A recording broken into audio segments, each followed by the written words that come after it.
आप सभी को नमस्कार। स्वागत है आपका आज के सत्र पे। आज के सेशन में हम लोग करने वाले हैं भारतीय दर्शन का टॉप 25 एमसीक्यू। इससे पहले हमने एक और वीडियो किया था जिसमें हमने देखा था कि पिछले 6 साल का दर्शन का क्वेश्चन का ट्रेंड क्या रहा है, किस प्रकार के क्वेश्चन आए हैं, हार्ड आए हैं, ईजी आए हैं, पिछले साल क्या क्वेश्चन आया था, नहीं आया था। अगर आपने उसे नहीं देखा तो ऊपर आई बटन पे लिंक आ रहा होगा, आप उसे वहाँ से ज़रूर जाके देखिएगा। इस वाले सेशन को आप पूरा अच्छे से ध्यान देके कंप्लीट करने की कोशिश करिएगा। हमने कोशिश की है कि हर एक टॉपिक से दर्शन के अच्छे क्वेश्चंस आपके सामने रखा है हमने, जिससे आपका जो रहे पूर्ण रूप से आप देखेंगे कि आप लगभग सारे पोर्शन को कवर कर लेंगे। और आपने हम लोग का जो क्रैश कोर्स वाला पोर्शन नहीं देखा है तो उसको मैं जो है आपको शेयर कर दूंगा कम्युनिटी टैब में, उसको ज़रूर देख लीजिएगा और उसके बाद कोशिश करिएगा इसको बनाने का। तो इससे क्या रहेगा ना, आपको एक और बहुत अच्छा जो रहेगा यहाँ पे आपको बेनिफिट करेगा। ठीक है, तो चलिए हम लोग शुरू करते हैं हम लोग के भारतीय दर्शन के 25 बहुत ही महत्वपूर्ण क्वेश्चन। उससे पहले मैं बताना चाहूँगा, जैसा आप सबको पता ही है, हम लोग का ऑनलाइन और ऑफलाइन दोनों माध्यम पे टेस्ट सीरीज चल रहा है। अगर आप इंटरेस्टेड हो तो नीचे डिस्क्रिप्शन बॉक्स पे जाके टेस्ट सीरीज़ परचेस कर सकते हैं। वहाँ से आप ऐप डाउनलोड करेंगे और ऐप से टेस्ट सीरीज़ परचेस हो जाएगा। अभी हम लोग हैं 5वें टेस्ट पे, जो कि आपका 2 तारीख को होने वाला है। अगर आप ऐप डाउनलोड करके परचेस करेंगे तो ये 4 तो आपको मिलेंगे ही मिलेंगे। इससे पहले हमने जो इकोनॉमिक सर्वे का क्रैश कोर्स डाला है उसका भी पीडीएफ ऐप ओनली एक्सेस हमने ऐप में डाल दिया है, आप वहाँ उसे भी एक्सेस कर सकते हैं। तो ये सारा इन्फॉर्मेशन के साथ हम लोग शुरू करते हैं आज का हम लोग का भारतीय दर्शन का टॉप 25 एमसीक्यू। शुरुआत करेंगे हम लोग सबसे पहले क्वेश्चन के साथ। सबसे पहला क्वेश्चन क्या बोल रहा है, लास्ट में कमेंट भी करना है आपको, ध्यान रखिएगा, अच्छे से बनाइएगा सारे क्वेश्चंस को। सबसे पहला क्वेश्चन आप लोग को बोल रहा है कि स्यादवाद का प्रतिपादन किस धर्म ने किया? जैन धर्म, बौद्ध धर्म, उपनिषद या चारवाक?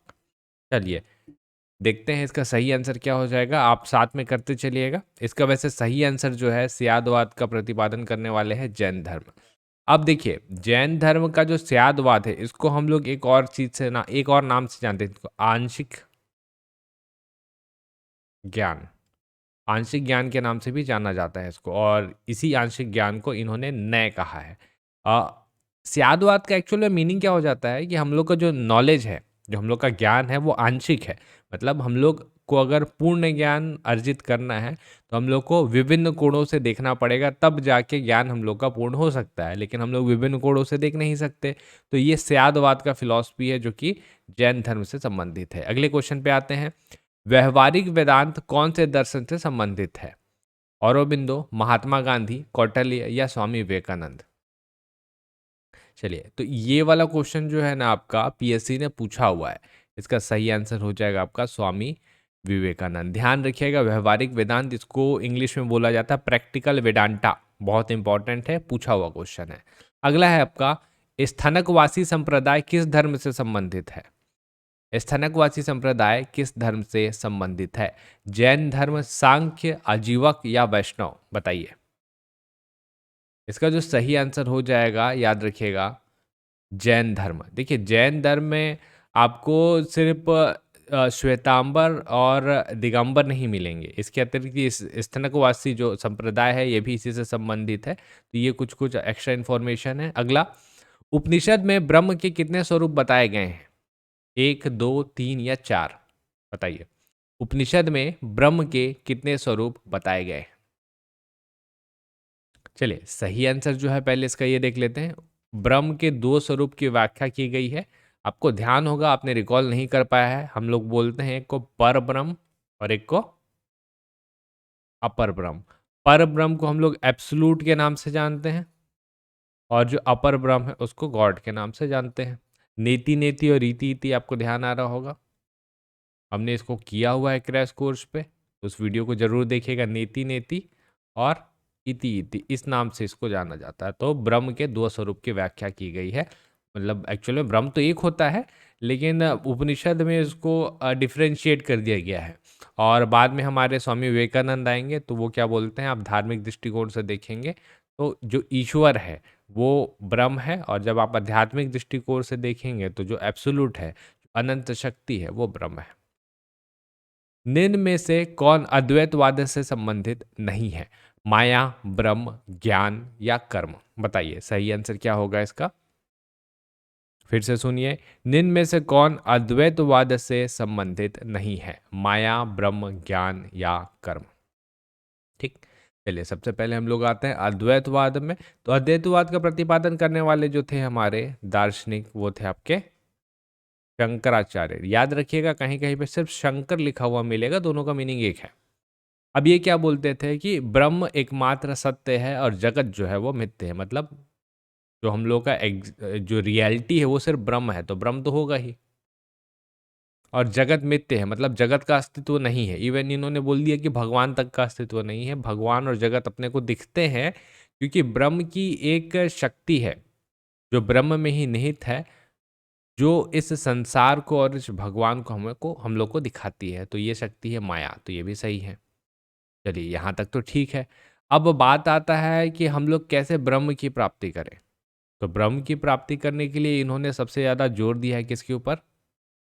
ज्ञान के ऊपर, कर्म के ऊपर नहीं, ज्ञान के ऊपर। तो ये तीन जो है अद्वैतवाद से संबंधित आपको दिख रहे हैं। एक चीज है जो नहीं है, वो है आपका कर्म।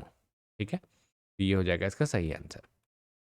चलिए, आते हैं अगले क्वेश्चन में। कथन एक दिया हुआ है आपका, घड़ा बनने से पूर्व मिट्टी में होता है, यह कथन सत्कारवाद कहलाता है। ठीक है, कथन टू देखते हैं। सत्कारवाद की सबसे अधिक आलोचना न्याय दर्शन ने की है। अब आपको बताना है कथन एक सही है या कथन दो सही है। एक बार वीडियो को पॉज करिए और इसको ट्राई करके देखिए। कथन एक सही, कथन एक व दो दोनों सही, कथन दो सही, ना कथन एक ना कथन दो सही। चलिए, एक बार वीडियो पॉज करके ट्राई करिएगा, मैं इसका आपको आंसर बताता हूँ। घड़ा बनने से पूर्व मिट्टी में होता है, यह कथन है सत्कारवाद का। जी हाँ, बिल्कुल सही है, सत्कारवाद। ये आपको सांख्य दर्शन में देखने को मिलेगा। कार्यकारण सिद्धांत इसको बोला जाता है। सत्कारवाद की सबसे अधिक आलोचना न्याय दर्शन ने की है, ये भी बिल्कुल सही है। न्याय दर्शन बोलते हैं, ये कुछ भी बोल रहे हो तुम लोग। घड़ा बनने से पूर्व मिट्टी में नहीं होता, दोनों अलग अलग होते हैं। तो ये दोनों कथन सही है। तो इससे हम लोग आंसर निकालेंगे क्या? कथन एक व दो दोनों सही, कथन एक व दो दोनों सही। आगे चले, निम्न में कौन सा कथन चारवाक के संदर्भ में असत्य है? ठीक है, इसे लोकायत दर्शन भी कहा जाता है। चारवाक चार महाभूत से सृष्टि का सृजन मानते हैं। चारवाक पुरुषार्थ में विश्वास करते हैं। चारवाक परमाणु का अस्तित्व नहीं मानते। पहले मैं आपको सही आंसर बता दे रहा हूं। चारवाक का जो मेन फिलॉसफी है, कोर फिलॉसफी है, वो किस पे टिका हुआ है? प्रत्यक्ष। जो चीज को आप प्रत्यक्ष कर सकते हो उसको मैं मानूंगा, नहीं कर सकते नहीं मानूंगा। इसे लोकायत दर्शन भी कहा जाता है, 2018 में ही पूछा हुआ है। तो ये सही है, ये वाला तो बिल्कुल सही है। ठीक, इसको छोड़ देते हैं। आते हैं, चारवाक चार महाभूत से सृष्टि का सृजन मानते हैं। बिल्कुल सही है ये भी, क्योंकि पांचवा जो महाभूत है, देखिए, अग्नि है, वायु है, आपका धरती है। अग्नि, वायु, धरती, यहाँ पे लिखते हैं इसको।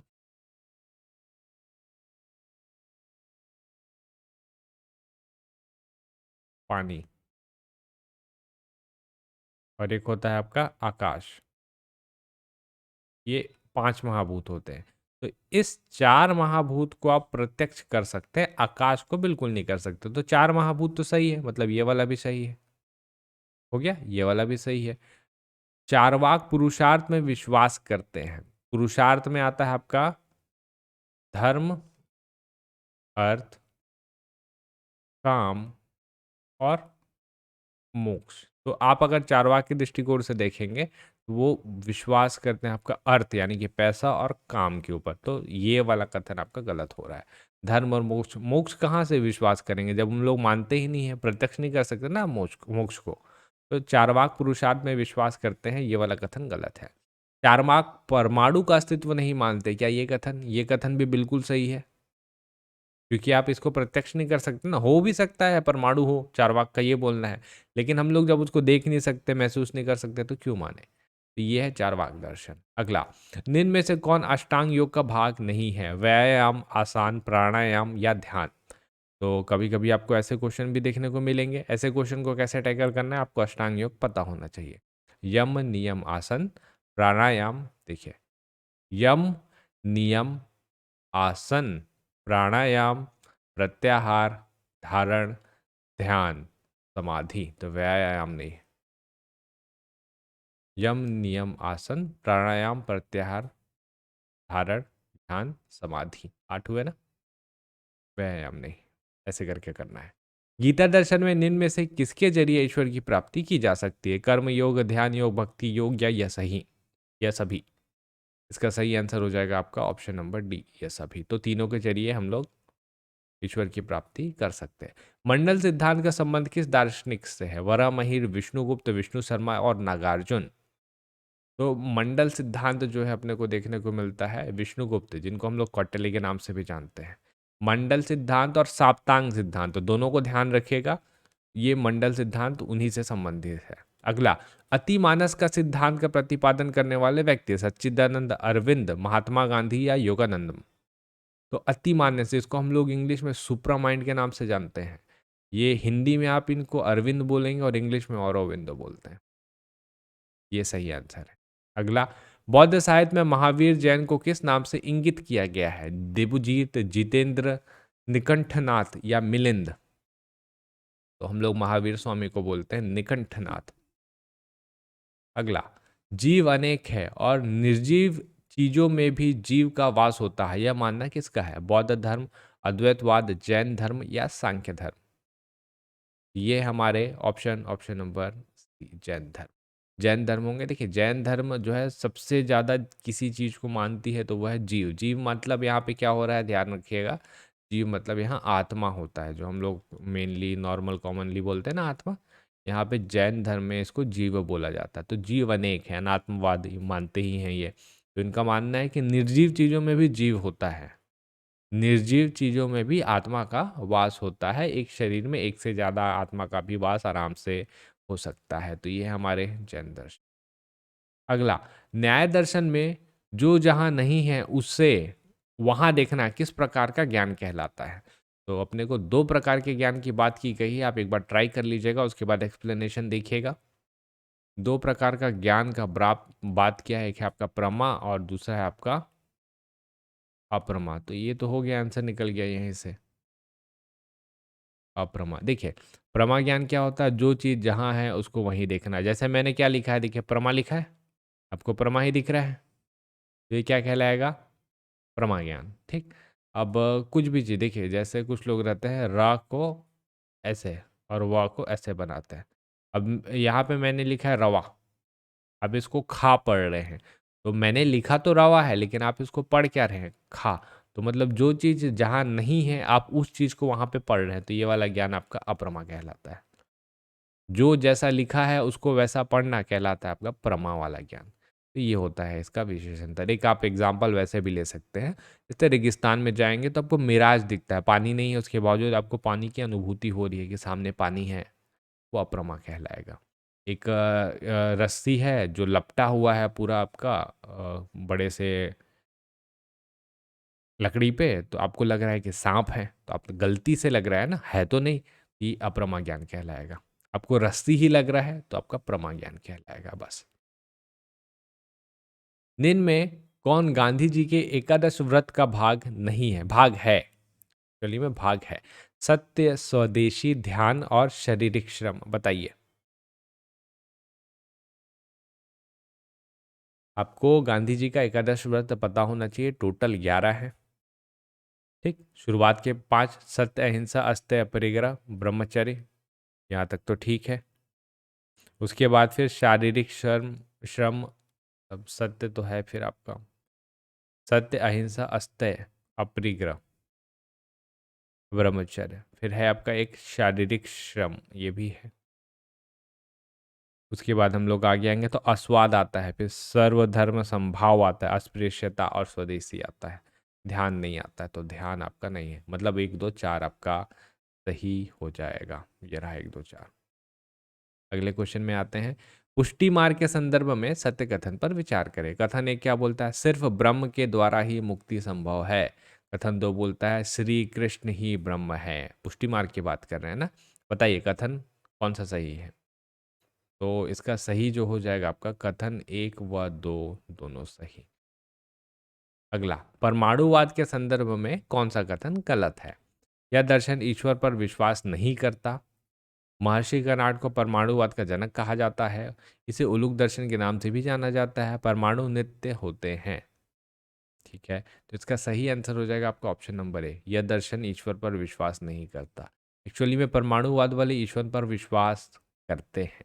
इनका मानना है कि शुरुआत में जो रहता है, जो परमाणु है उसमें गति नहीं होती, तो गति देने का काम जो है वो ईश्वर करते हैं। एक है जिसको हम लोग बोलते हैं द्वादश निदान, कौन से धर्म से संबंधित है? सांख्य दर्शन, बौद्ध, जैन या न्याय दर्शन?